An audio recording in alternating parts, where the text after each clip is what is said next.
Hey everyone, hello, it's Sarah Altair. This is the Midweek Zap, and today our fabulous guest is Dustin Stout, back by demand from all the Zapsters from his January appearance. And we're going to go more into images, your brand, colors, everything. So slap your questions in there. And welcome, Dustin. For people who don't know you, tell us a little bit about yourself. Sure. I am Dustin W. Stout. The W is very important to me because there is another Dustin Stout out there on this here internet, and he is certainly not me. So, wanted to make sure that that distinguishing factor is there. I'm a jack of many trades. I tend to be a master of the visual marketing area, but I'm currently Chief Marketing Officer for a digital marketing firm based out of New York. I myself am in beautiful, sunny Southern California, and we do all things digital, from web design to SEO, content marketing, and social media management and strategy. And I have a little blog called Dustin.tv, no I. And I just love the socials. I love social media and everything technology-oriented that allows us to connect at a deeper level and tell better stories with one another. That's me in a nutshell. Okay. So, Dustin was away at a conference, so I just made up our topics for today. So, Dustin, you feel free to do whatever comes into your head, but I thought we'd try today to tie in everything that you know about visuals with, our brand presence on the web. Because I think a lot of people here, images are fun. Images, work on most social media platforms extremely well. But there's more to it than images when it comes to defining your brand. So I thought we'd start with colors and Sure. what that tells people about your brand. So maybe you could talk a little bit about that. Yeah, colors are a fun thing to me. I geek out a little bit about colors because colors mean a lot of different things to a lot of different people, and there's a lot of studies out there being done about color theory, color psychology, and I tend to lean towards a more U.S. based audience. That's kind of where my audience is: U.S., U.K., Australia. I get a lot of people from there, and those cultures tend to interpret colors similarly. So anything that I say today about colors and color theory, color psychology, will likely be in regards to those audiences. English-speaking audiences. So for me, color not only is tied to a number of emotions, but some colors can actually have biological ties. So for instance, the color red. Color red is my favorite color. I love it. It's always been my favorite color. It's bright, it's exciting, and there's been scientific study and proof done that when human beings see the color red, their heart rate actually increases slightly. So it's very attention-getting. It kind of gets you excited, and it literally gets your blood pumping a little more. So that's one of the reasons I love the color red. Orange has a similar effect because it's a blend between red and yellow. Orange has a psychological connection to youthfulness, to ambition is one of the psychological ties, and I wrote an entire article on an extensive amount of research that I did called the What Colors Communicate. And they communicate a lot of things. Blue, highly associated with trust.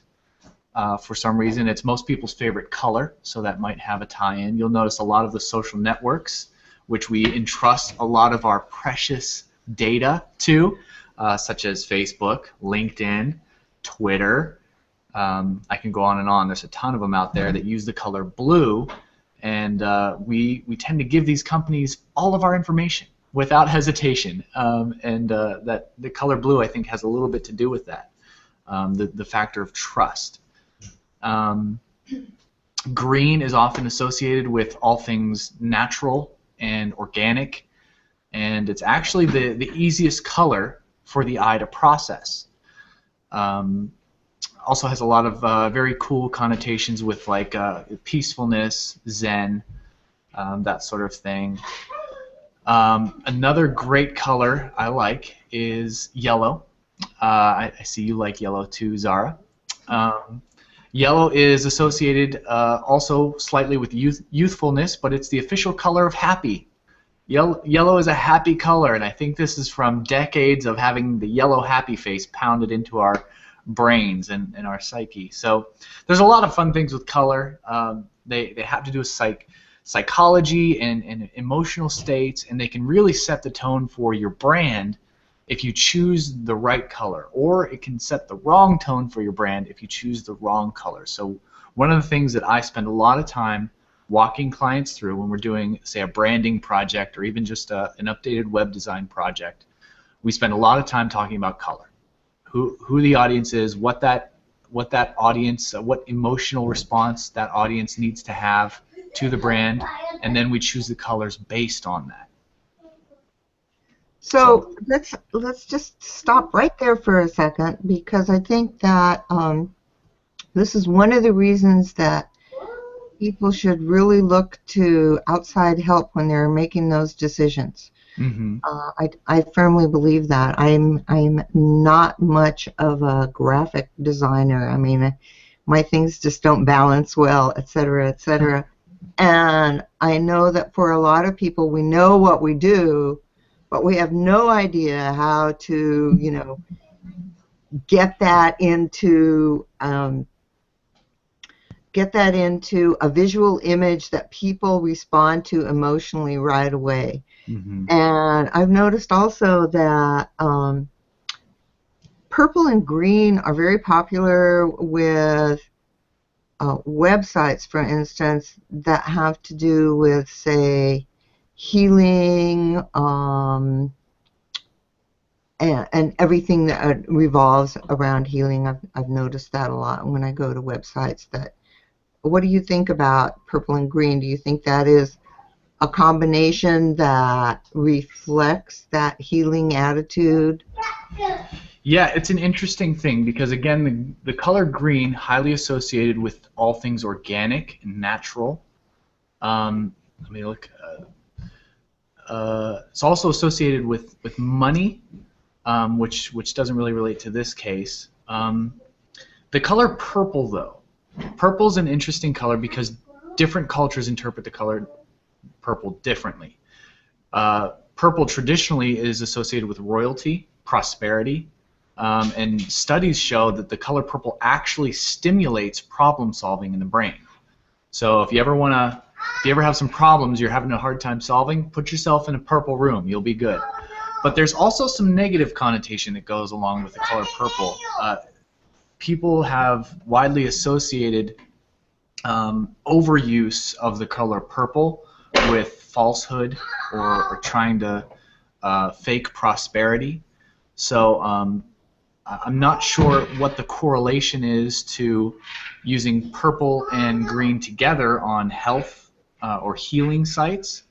I would assume it comes from purple being associated with royalty and prosperity, green being associated with organic and life, and so you combine sort of a prosperity in life and organics, and maybe that speaks healing to some people.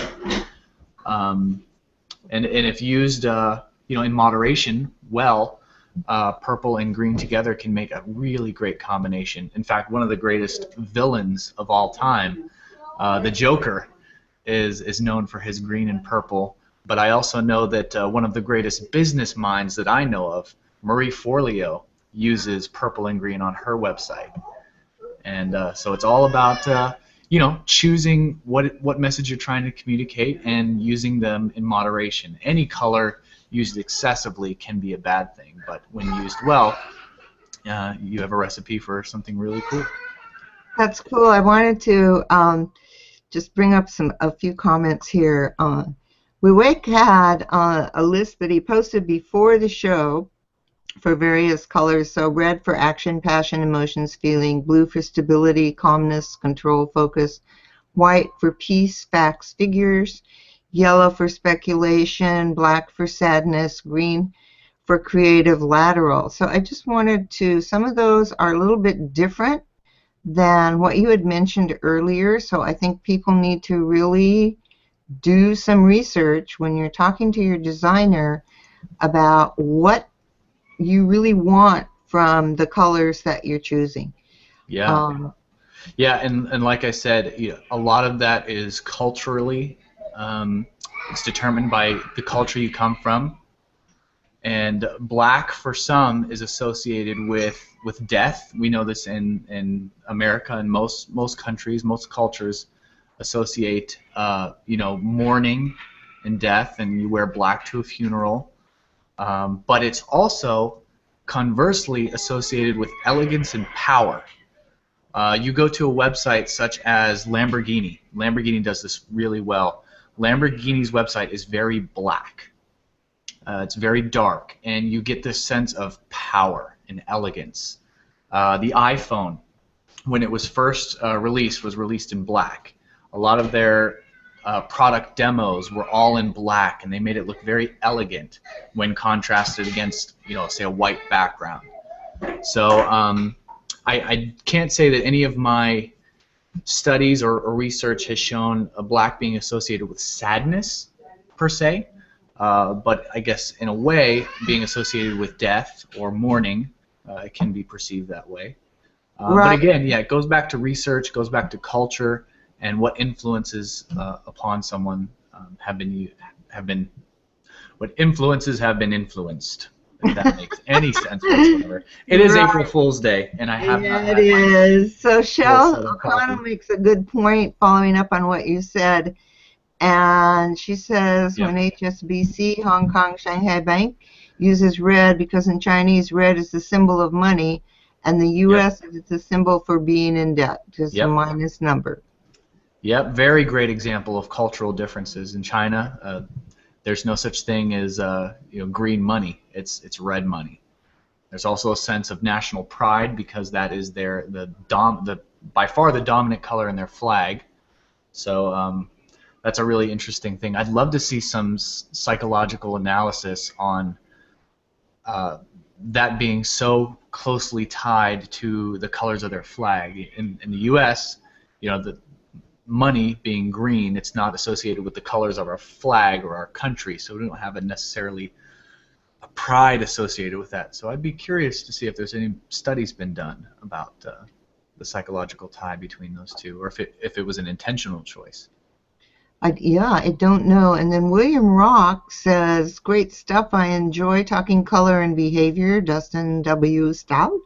This can also play a role when we make a post in social versus just on your site, along with styling included the layout of the content. Yeah, absolutely. One of the things that's great about social media is most social networks are built to be very neutral. Color schemes and so forth, except for Facebook. Twitter is relatively neutral. Tumblr is very neutral because you can customize it to yourself. Google Plus, very neutral colors and layout. So, there's really no there's no limitations or no conflicts when you post anything of any color.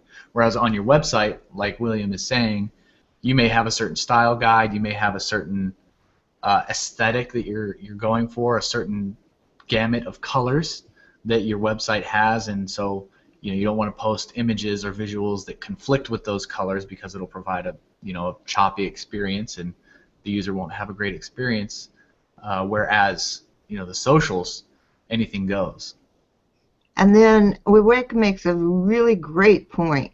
He says, I think one needs to choose color based on your target market audience as well. Not what you think of a color, but what the target would think when they see the color. Right, and that's why in the beginning I clarified that everything I was saying was speaking towards a U.S., UK, Australian English, English-based audience, and yeah, I made sure to clarify that right from the beginning.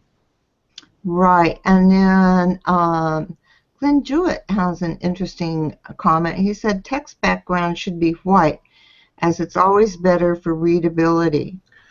Not entirely true. Research has shown if you look into people with dyslexia in particular have a harder time reading white text, or I'm sorry, dark text on white background.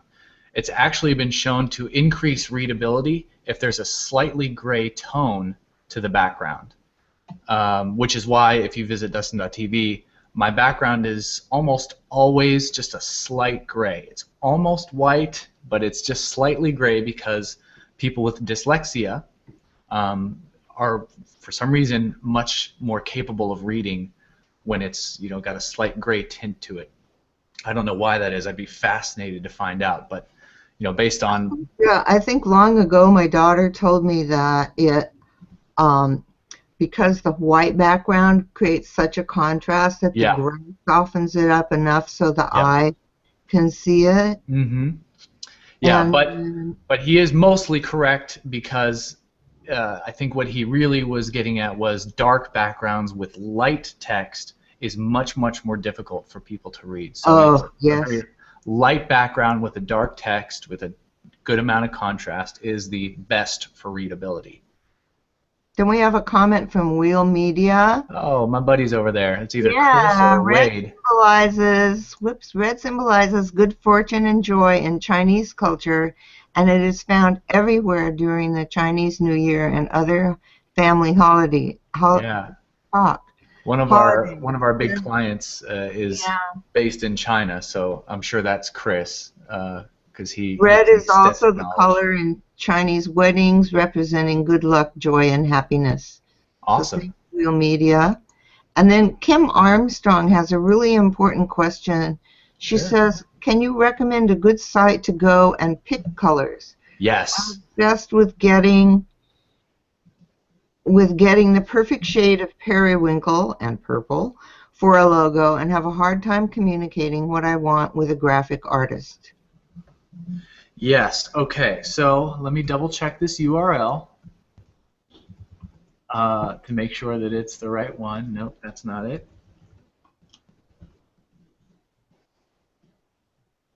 Nope. Let me try one more time. Okay. I know it's here somewhere. I've been meaning to put this list together. I have about 5 sites that I go to on a regular basis to get really good color palettes created. And one of them is called Coolers. Oh wait, I'm spelling it wrong. That's why. If you could just drop them in there it goes. To the comments after the show, that would be really helpful for folks. Yeah, I'll place it in there right now. Super, thank you so much. Easy color palette. Okay. All right, coolors.co. That's COOLORS.co. That is a brilliant website that allows you to select colors. You can, at random, have it generate great color palettes. It'll do 5 colors and create, or you can actually put in any color you want using the hex value. It's a 6-letter number code. And it'll create a color palette based on that color as its foundational color, and I use it for nearly everything. I have a bookmark that I go straight to it. Another great website for finding colors to use, color palettes. I like to think of everything in palettes because you rarely just use one color. You want to make sure that every color you use is in harmony. And there's nothing worse than visiting a website that has colors incorporated that are just in conflict with one another. So that's a great one. Another one is colorlovers.com, but color is spelled the European way. It's COLOURS or COLOUR lovers.com. It's another one that I use frequently. And then just a point about working with designer. When you're talking to people about colors and helping them choose the colors that they will find most appropriate for their brand and their business, do you send them to these color sites so they get a better idea of um, what to choose and how to work with it? Well, typically what people come to me for is they're looking for either a completely brand new brand identity. So they're asking me to create a brand identity for them, or they're asking me to update their current brand identity. In the first case, my typical workflow is I say I will come up with 3 different concepts for you in 3 different color palettes. If you have any color preferences, please give them to me, but I will orchestrate and put together the color palette so you don't have to. It's something that I'm well versed in, and it's going to be, super easy to me. But the other thing that I always do is I like to explain why I chose colors. And I've said this for a long time now. If a designer is not capable of communicating why he made or she made certain choices, even if it's as simple as colors, if they cannot explain that to you, then they are not, they probably don't deserve your business. To me, design is about communication, right? It's not just there to look pretty. It's there to communicate a message. And so those messages should be crafted intelligently to communicate a certain thing. So if I pick, Zara, if I were to pick yellow and red for your brand, I would have a reason behind that, and I would be able to explain it to you. And based on that feedback, if you said, well, I don't know if I agree with that message, or maybe can we emphasize this sort of a message more, I can go, great, let's find some color combinations that communicate that a little better. So to me, it's all about the message. Yes, it is about the message, and I think it's very important, and I think for business owners it's very important to know what your number one message is that you want people to recognize right away. And I know that is the process that I went through with the graphic designer was, this is the way I want people to feel. Mm-hmm. The colors I want. So that goes back to Wiwick's question earlier about your market. I wear purple a lot, so I've got my purple sweater that I've had forever, Yeah. But that doesn't mean that purple's going to be in my business, part of my business identity. Mm-hmm. So I think it's really important for people to distinguish those things as well. So saying that blue is your favorite color doesn't necessarily mean that blue is the color that represents the message that you want to put across for your brand. Mm-hmm. Absolutely. And that's, one more thing on working with designers on that. Again, if you are hiring a designer or working with a designer, I would hope that you trust them with their decisions. So I would leave that all to them. If you have a color preference, I always ask my clients, do you have any color preferences? But if they don't ask you, be sure to suggest them. Say if you really like red, like me, if somebody were doing my brand identity, I would say has to have red, period. If it was if you were a company that focuses on green living, healthy and sustainable living, I would tell them has to have green in it.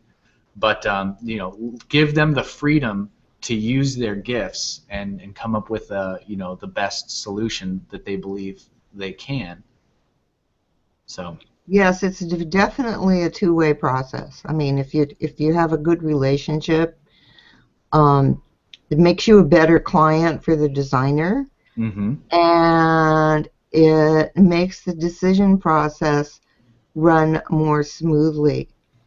And then I wanted to also talk about logo design, because that's part of brand image as well, which is, what is that one thing? I'm going to tell a little story here, and that's how the exclamation mark came to be.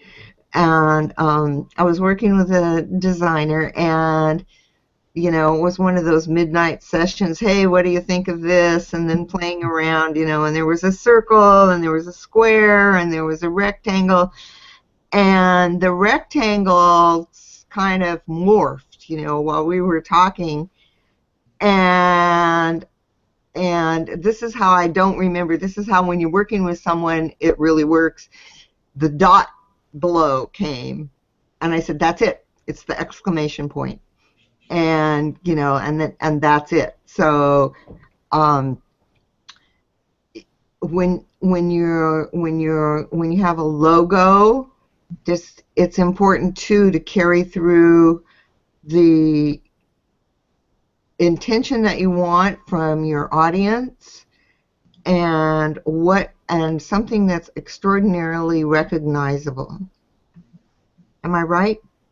Yeah. See, one of my philosophies with logo design is actually, gosh, there was a book written about this. I can't remember the author's name, but in it he talks about how if a 6-year-old can recreate your logo, then you've got a great logo. It doesn't have to be perfect. It doesn't have to be identical. But if you can show a 6-year-old your logo and they can walk away and recreate it, you have got a brilliant and powerful logo that will last you a very long time. I'm all about simplicity and being effective in the smallest instance possible. So I think what yours has going for it is the exclamation point is instantly recognizable. The lightning bolt, instantly recognizable. The combination of the two, very easy to remember. And that'll scale down very, very small and still be recognizable. So yeah, very important things when considering making a logo. Make it as simple as possible so that it can be easily remembered, and make sure that it looks good and is recognizable in a very small instance. You could say all of that again, as far as I'm concerned, because I see people who have logos and they are clever, but they're complicated. Right. Yeah. And I love that if a 6-year-old can draw, I think that's just the perfect way of thinking about keeping the simplicity in with your logo design. Yeah, and certainly you're rebranding to really keep that in mind. Right, and I've actually got a blog post that I've been writing for probably about 6 months now. I tend to do that. I have a lot of ideas, and I just take a long time to write them over time. That compares the most powerful brands in the world, and takes a look at their branding, how they approach branding, and how they have sort of turned their brand into an icon or iconified their brand. You look at Apple, for instance. I mean, all you need to do is see this. Well, you can't see it there, but all you need to do is see that little Apple symbol, and you know exactly what you're looking at. Or BMW, probably one of the more complicated of the symbols, but you know instantly, and you could probably recreate it from scratch. The Wheel Media logo, as we were trying to make it, very prominent, very well known, easy to remember. Another great example that has sustained the test of time is, even though they've recently updated it, the Microsoft logo, 4 squares. Very easy. When they updated it, it became even more recognizable, even more iconic. And you'll notice a lot of brands, if you study the history of their brand, they've all gone to a more simplified, a more easily rememberable, iconic sort of logo. I want to bring up a few comments here. Glenn Jewett says, Dustin W. Stout, I'm going to refer you to every website I see with black background and white serif font. Yeah. And again, I'll go back to the Lamborghini thing. Lamborghini is one of those brands that will use the black background and the white text, but it's because they have a very specific target audience in mind, and they have a very specific emotional reaction that they want people to have. They want people to have that it's powerful, that it's elegant, it's made for the elite. So based on a target audience, it can be a good thing, but if you're looking for to maximize readability, yep, light background, dark text is the way to go. Okay, and then Stan Bush is here, and he says, I got here late, so if you wouldn't mind starting over, Dustin W. Sure, yeah. I am Dustin W. Stout. I say the W because, no. Seriously, though, do you think that at some point down the road, when it comes to development and colors, do you think that the geographical location may have some impact on the colors that are displayed to the user? In other Yes. words, an angry color in US might be a great color in China. Yes, we did talk about that, Stan. You will have to go back and watch the replay, but we talked about color theory and psychology is very dependent on culture, cultural background, history, and geographic uh, location as well. Well, geographics are usually tied to specific culture groups, but I tend to speak to an audience that is primarily English speaking, U.S., U.K., Australia, that kind of thing. Then there's another question from Shell O'Connell. Are there certain colors that a company owns? I like blue, and I picked something that was labeled. Yeah, you know what? There are certain companies that have copyrighted their colors. One example is Tiffany blue. Tiffany, and I haven't checked this recently to see if this is withheld over time, but Tiffany's originally came out with their own color blue, and nobody was allowed to use that exact color blue because they had patented and copyrighted it. So, I think Citibank did that with their Citicorp Savings Blue as well. They started that out. yeah, so if that still holds up legally today, which I'm not sure about, you may not be allowed to use some branded colors. Those tidies photobombing are hanging out here today. Looks like she was cleaning the camera, just I know. dusting it off for us.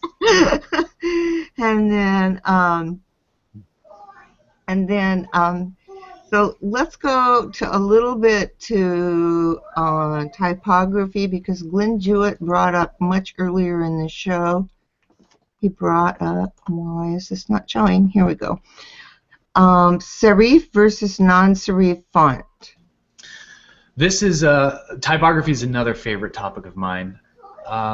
Typography is a little bit, well, I don't know, depending on who you talk to, I guess. Typography can be more complex than colors, because again, it goes back to your target audience and what it is you're trying to communicate, the feelings you're trying to communicate to that target audience. For those of you who don't know, serif fonts are those fonts that have sort of the little tails and the little extra flares at the edges of the words. Sans serif fonts are the ones without the little flares, so sans serif, without serif. So they're the more flat ones like Helvetica or Arial or Avenir, fonts such as that. The serif fonts are fonts like Georgia. Times New Roman. Times New Roman, a very popular one. They tend to be, serif fonts tend to be the more academic or the more, gosh, what's the word?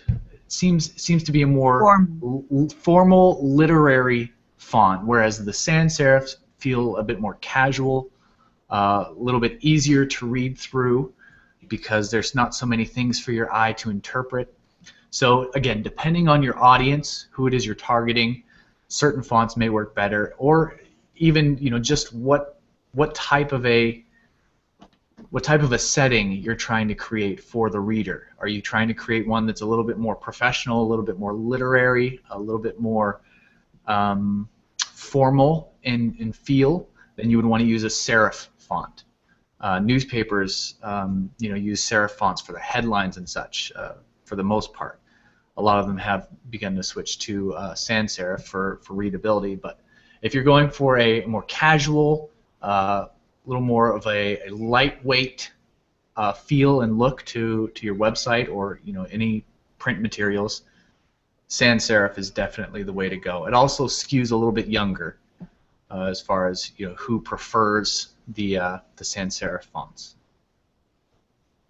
Yes, and long ago when I first started out with advertising and stuff, so the serif fonts were actually preferred as being more readable. And I think that now that we're on the internet a lot of the time and looking at websites and looking at, here we are on Google Plus, that the cleanness of the sans serif font makes it a lot easier to read on the Hmm. screen. So Glenn, that was a really great question because it brings up a lot of thought about, it's about interacting with your audience, Yeah, absolutely. which makes a huge difference. And then Bill Graham says it is obvious that there is more to color than meets the eye. Message, culture, psychology, and audience must all be considered, probably by a professional for most. Agreed. And Glenn makes a the exact point I was trying to make. Simply from a readability standpoint, sans serif is better on screen, particularly because you take into consideration pixels. Every display screen is based on pixels.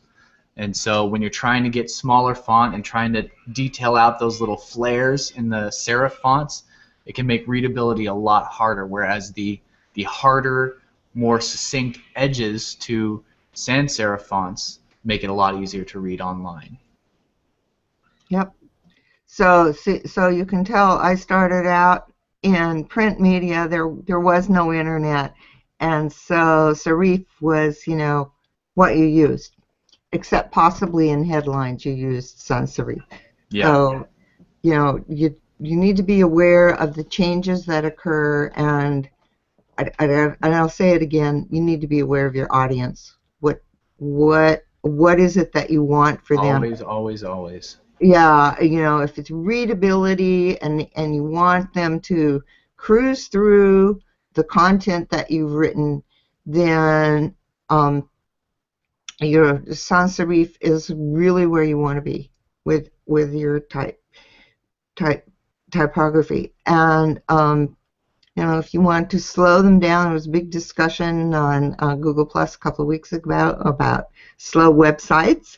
If you want to slow people down and have them really thinking about your content and what you're saying, one of the ways that you can do that is to use a font with a serif font. So all of these things actually make a difference in your visual presentation on the web. Absolutely. We're kind of Shell, at the end of our time, so do you have some thoughts you really want to get across to people before we go? yeah, well, real quickly, I'm looking at the comment stream here, and Shell O'Connell and Dave Pipe both had really great examples of iconic logos that have withstood the test of time. McDonald's and Mercedes-Benz. I mean, who doesn't recognize a Mercedes-Benz logo instantly, or those golden arches? Really great examples of logos that have really been iconified throughout time. So great examples. I don't have any further thoughts. I mean, this is something I could talk about all day long. So you've got to cut me short. But the thing about visuals that I continually tell people is just try. I speak a lot about visual content because social media has really become a place where visual content is a huge part of growing your visibility and getting your reach or extending your reach and standing out in the cluttered online world. And the thing with visual content is it's going to be bad if it's your first time doing it. So the best thing is to do is just practice, keep on doing it, keep on trying new things, be intelligent, be aware of your audience, and just keep trying. The only way to get better is to just give it a try and learn as you go. Dustin, I want to thank you so much. Once again, you've just filled up our time really quickly with a lot of really terrific information. Thank you. It's just been great. I want to thank the Zapsters for all your comments and questions. There's just many more than we could bring up today. And for link sharing, just Fabulous audience, as always, Zapsters. Thank you so much. And thank you, Dustin. And everyone, don't forget, this is my product. So, if you want that mug with a lightning bolt, become a patron at Patreon. All right, everyone. Thanks so much. We'll see you next week. Thanks, Dustin. You're welcome.